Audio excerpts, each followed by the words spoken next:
Assalamualaikum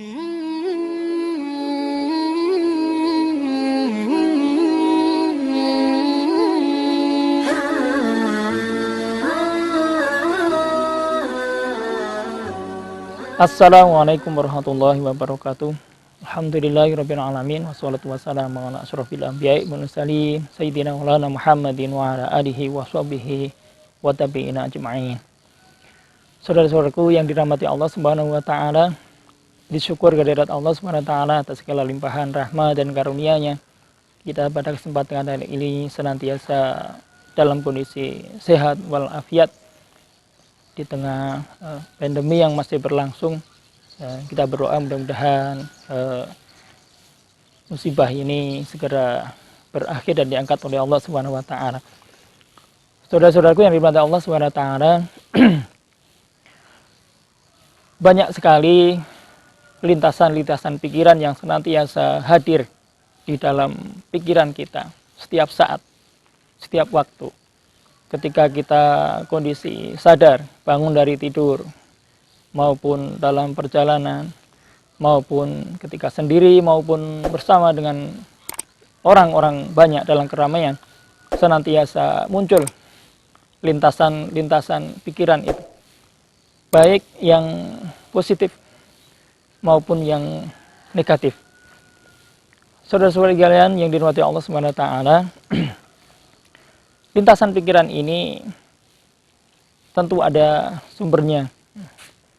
Nah, sumbernya tentu kita sudah paham semuanya bahwa lintasan kebaikan itu berasal dari malaikat yang senantiasa membisikkan kebaikan bagi kita, tentu atas izin Allah Subhanahu wa taala.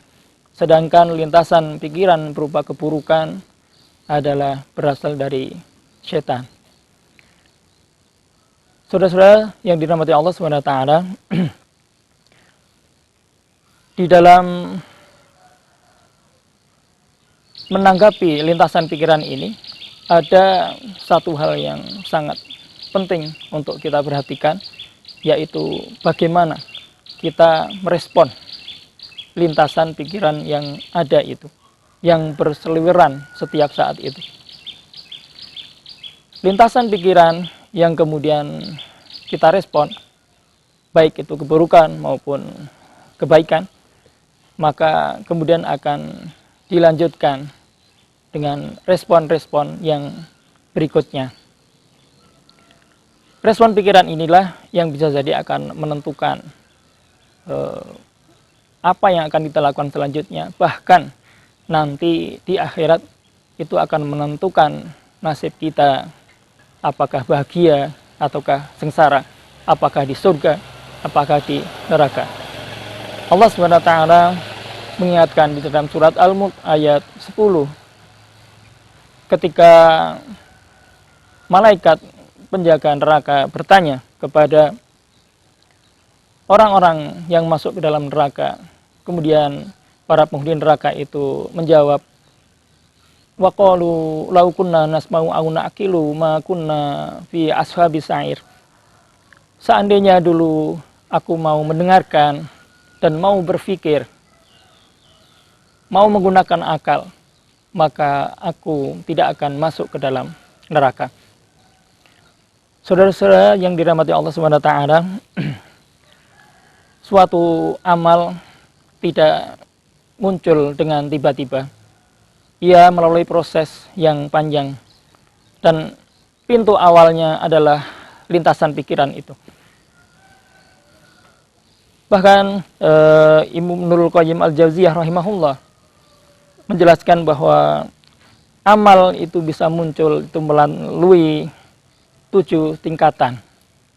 Yang pertama dari lintasan pikiran, kemudian akan turun memori, kemudian dari memori ini akan muncul ide atau gagasan, kemudian dari ide gagasan akan muncul keyakinan, kemudian keyakinan ini akan munculkan kemauan yang kuat.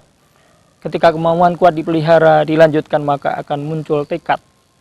Baru yang ketujuh akan muncul amal, yang kemudian menjadi perbuatan yang akan dipertanggungjawabkan di hadapan Allah Subhanahu wa taala. Oleh karena itu, saudara-saudara sekalian dirahmati Allah Subhanahu wa taala, pentingnya kita kemudian untuk merespon dengan segera lintasan pikiran kebaikan itu.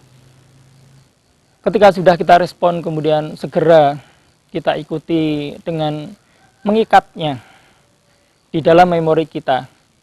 Senantiasa kita ulang-ulang, kita ingat-ingat. Dan itulah yang akan menjadi awal dari kita melakukan suatu amal kebaikan. Ketika kita terlambat untuk merespon, bisa jadi kemudian lintasan pikiran tersebut akan disusul oleh lintasan pikiran-pikiran yang lain, yang disitunya tentunya kemudian akan menghalang-halangi kita untuk melanjutkan respon-respon positif, melanjutkan ke langkah-langkah berikutnya dari lintasan pikiran yang baik itu. Oleh karena itu, sekali lagi diperlukan sebuah kekuatan, sebuah manajemen, sebuah pengaturan, agar kemudian kita bisa menata, memahami, kemudian menindaklanjuti respon-respon kebaikan dari lintasan-lintasan pikiran itu. Insya Allah ketika kita bisa merespon dengan cepat, kemudian menindaklanjuti dengan senantiasa mengingat-ingat, kemudian senantiasa memikirkan, akan menjadi sebuah ide akan muncul menjadi keyakinan bahwa itu memang akan membuahkan kebaikan bagi kehidupan kita. Maka kemudian kita berkomitmen untuk melaksanakan amal tersebut. Itulah kemudian akan muncul tekad dan akan membuahkan amal kebajikan. Saudara-saudara sekalian dirahmati Allah Subhanahu wa taala. Oleh karena itu sekali lagi mari kita merespon apa yang datang berupa kebaikan itu dengan segera. Banyak sekali ayat dalam Al-Quran ataupun hadis Rasulullah SAW yang mengingatkan kita untuk bersegera. Wasari'u ila maghfiratin min rabbikum misalnya. Allah menyuruh kita untuk segera merespon kebaikan-kebaikan itu. Demikian yang saya sampaikan, mudah-mudahan ada manfaatnya. Saya akhiri. Assalamualaikum warahmatullahi wabarakatuh.